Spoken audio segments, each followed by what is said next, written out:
Hal yang paling penting dalam implementasi manajemen berbasis sekolah adalah manajemen terkait komponen-komponen sekolah itu sendiri, di mana terdapat 7 komponen yang harus dikelola dengan baik dalam rangka MBS. Pertama, kurikulum dan program pembelajaran.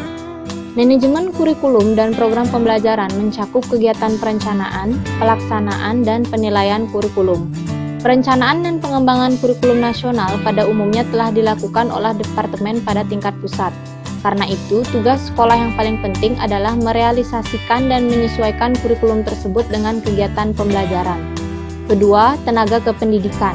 Manajemen kependidikan mencakup pertama, perencanaan pegawai, kedua, pengadaan pegawai, ketiga, pembinaan dan pengembangan pegawai, keempat, promosi dan mutasi, kelima, pemberhentian pegawai, keenam, kompensasi, dan ketujuh, penilaian pegawai.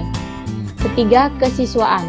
Manajemen kesiswaan merupakan salah satu bidang operasional MBS, yaitu peranan dan pengaturan terhadap kegiatan yang berkaitan dengan peserta didik, mulai masuk sampai keluarnya peserta didik dari suatu sekolah. Manajemen kesiswaan bukan hanya berbentuk pencatatan data peserta didik, melainkan meliputi aspek yang lebih luas yang secara operasional dapat membantu pertumbuhan dan perkembangan peserta didik melalui proses pendidikan di sekolah. Keempat, pembiayaan. Dalam rangka implementasi MBS, manajemen keuangan harus dilaksanakan dengan baik dan teliti mulai dari tahap penyusunan anggaran, penggunaan, sampai pengawasan dan pertanggungjawaban sesuai dengan ketentuan yang berlaku, agar dana sekolah benar-benar dapat dimanfaatkan secara efektif, efisien, dan tidak ada kebocoran-kebocoran serta bebas dari penyakit korupsi, kolusi, dan nepotisme. Kelima, sarana dan prasarana pendidikan. Manajemen sarana dan prasarana bertugas mengatur dan menjaga sarana dan prasarana pendidikan agar dapat memberikan kontribusi secara optimal pada jalannya proses pendidikan. Keenam, pengelolaan hubungan sekolah dan masyarakat. Sekolah dan masyarakat memiliki hubungan yang sangat erat dalam mencapai tujuan sekolah atau pendidikan secara efektif dan efisien. Dengan adanya manajemen hubungan sekolah dan masyarakat, diharapkan mampu membantu sekolah dalam mencapai tujuan sekolah.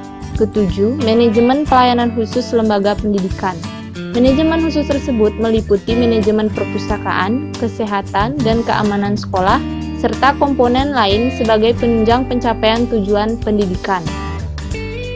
Tantangan terbesar dalam menerapkan manajemen pendidikan berbasis sekolah yaitu pertama, keterbatasan kualitas sumber daya manusia baik guru dan stakeholder sekolah. Kedua, kendala pada keterbatasan dukungan dana. Ketiga, pengambilan keputusan yang dilakukan secara partisipatif seringkali lebih lamban dibandingkan dengan cara-cara yang otokratis. Keempat, pihak-pihak yang berkepentingan kemungkinan besar sama sekali tidak atau belum berpengalaman menerapkan MBS. Kelima, terjadinya kesulitan koordinasi antar pihak-pihak yang terlibat. Beberapa strategi yang dapat dilakukan untuk mengatasi tantangan-tantangan tersebut adalah: pertama, meningkatkan mutu sumber daya manusia dan profesionalitas kepala sekolah, guru, dan pengawas dengan cara melibatkan stakeholder dalam berbagai pelatihan terkait MBS. Kedua, adanya dukungan pemerintah terutama bagi sekolah yang kemampuan orang tua atau masyarakatnya relatif belum siap memberikan kontribusi terhadap penyelenggaraan pendidikan dari segi pendanaan. Ketiga, klarifikasi peran dan tanggung jawab serta hasil yang diharapkan kepada semua pihak yang berkepentingan. Keempat, semua pihak yang terlibat harus memahami apa saja tanggung jawab pengambilan keputusan yang dapat dibagi oleh siapa dan pada level mana dalam organisasi. Kelima, mengadakan penyuluhan tentang kondisi tingkat pendidikan orang tua siswa dan masyarakat, kemampuan dalam biaya pendidikan, serta tingkat apresiasi dalam mendorong anak untuk terus belajar. Keenam, mendorong siswa untuk lebih meningkatkan cara belajarnya agar menjadi cara belajar yang efektif dan efisien. Demikianlah presentasi terkait manajemen pendidikan berbasis sekolah. Terima kasih.